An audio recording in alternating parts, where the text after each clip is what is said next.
Hello, welcome to CEO Insights, the Living Organization podcast with Vitaly Giman. That's me. With me is Phil Friedman. Phil, first of all, welcome. Thank you. Thank you very much. It's a Pleasure to really, be with you. yeah, it's a pleasure to have you. It's a really pleasure to have you. So Phil is the CEO and founder of Computer Generated Solution. Maybe if I can ask you to describe your company a little bit to us. Vitaly, CGS is a very unique in some respect technology company, not only because of the size and the fact that we are a private company with, after 40 years in business, but primarily because we are a very diversified technology company. Typically, what you will find companies very focused on a single line of business, single product, single service, but CGS structured a little bit differently. Over the past 40 years, we developed several businesses. Today, we are in 4 different divisions that operate and act as separate companies. We are probably number 1 in the world in the fashion software business. We have end-to-end solutions from design of a product, manufacturing, ERP, distribution, logistics, financials, B2B, B2C. Very powerful products that is installed in companies around the world. We have an outsourcing division where we do technical support and BPO globally. We have a training company where we have probably 80% of Fortune 500 companies as clients. And then we have a relatively new business in the space of immersive technologies, where we do augmented reality, mixed reality, and virtual reality projects, and we collaborate with companies like Meta, Apple, Google, and so forth. So a global company, customers in 52 countries around the globe, and close to 8,000 employees. Wow, what an achievement. That's quite amazing. I mean, and you're still private. I mean, usually companies are being bought out left, right, and center, and banked owned and private equity owned, but you managed to hold on your brand name and your entity, right? Correct. Wow, what a fascinating story. I'm always fascinated where owner founders can maintain and continue to have organic growth without being taken over and dismantled, which is what usual. Tell us what's your secret. I mean, what would be if to the CEOs? I have many CEOs, almost over 20,000 executives on this network listening. What's your advice to them if you were to grow a company as a long-term growth? So let me step back and give you a little bit about my background, because by now your listeners probably recognize my New England accent. I wasn't born in the United States. I came as a young man, penniless young man, to United States in 1976. Had prior background in electronic engineering, spent 12 years building electronic equipment for submarines and airplanes, temperature control, pressure control equipment, and had a degree in economics and finance. My problem was that I didn't speak any English. So I had to start all over again, went back to school, studied computers, studied a little bit English. And in 1983, I started my own company. So, when the question is, what makes you successful and how do you build a business? I don't think there is a cookbook that you can follow the recipe.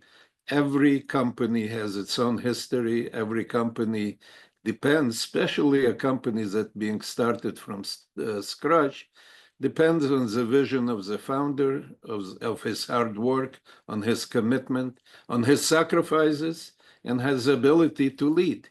And all those qualities, you are not born with them. Some of those are natural, but most of it is acquired knowledge that you learn. You learn on your own mistakes, and you perfect the art of leading.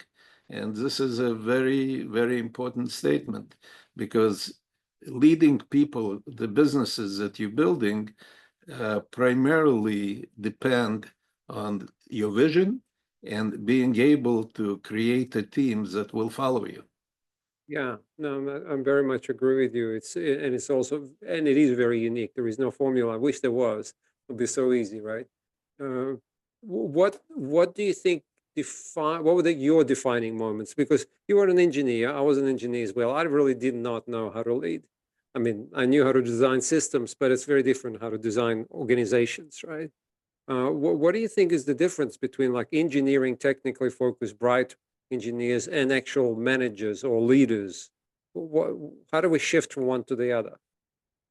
We probably don't have enough time in a short podcast to discuss how one becomes a leader. But if I have to date myself, it goes back to when I started my career in this electronic plant producing military equipment. And I was at 20 years old, I was in charge of 400 people, which was quite unusual in the former Soviet Union, where, especially with my background, it was not an easy and not an everyday task. But I attribute it in part to the fact that it was a leader who was not your usual bureaucrat, who saw something in me that he felt that I am capable of taking on responsibility and leadership chores and be part of the leadership team of his organization. And he stood out. He was not your normal Russian bureaucrat. And he embraced me. And I was able to sit in his meetings and learn from him real time. And, while I would like to attribute a lot of it to my natural, inclinations and natural talent, a lot of it was learned in those early years where he did the mentorship. He really led by example, and I was observing him. And for a 20-year-old guy who actually I started working, I was 15 years old, it was quite unusual to have this opportunity. So for the rest of my life, I was thankful to this fellow. His name was Andrei Koshik, and I will never forget it, that he gave me the opportunity to observe him. And that all I was, all that was needed, observe a leader in action. And that's how you learn. Yeah, it's so true. It's kind of like the old school mentorship, when the artists or masters used to teach apprenticeships. And it's the best way because you're right there. You take it by osmosis. You don't just, it's not intellectual. It's an embodied knowledge. So what a great chance you had. I And agree. I and agree. I understand why it wasn't easy because, being Jewish in Soviet Union also wasn't a good recipe for leadership, in those days. That was probably one of the challenges, and that I initially didn't fully appreciate. But if I may, I will give you a very short story. I'm a son of Holocaust survivors, and I was up for the next promotion where I was called in by the head of the human resources. And he said to me, Phil, we fully recognize that you're up for the next promotion and you absolutely deserve it. But, and when he explained to me what the but was, he said to me, you know what's happening in Israel, and we cannot promote you. You cannot get the position.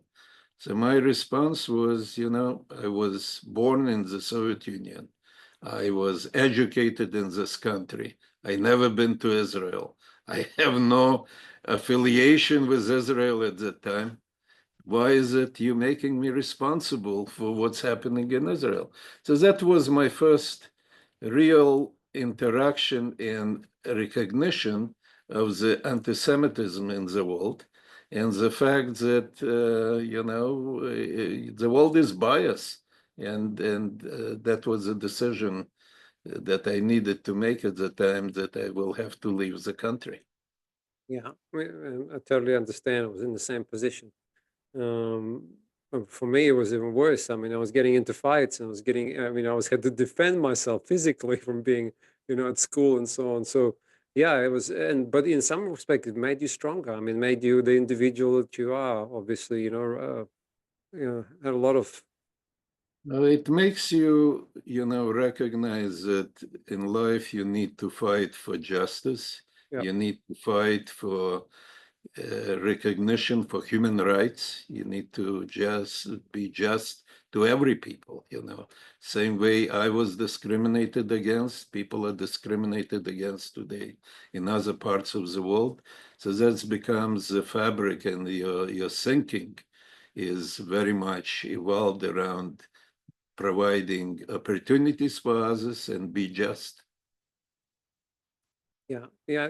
That is so true. I can feel it in myself. You become more compassionate. You become more understanding because you were the victim once. So now you don't want to repeat that, and so you accept more people for who they are. You give them opportunities. I'm sure the reason you have 8,000 people is because, like, just like your mentor, what he did to you, you're now giving opportunities to a lot of people to rise.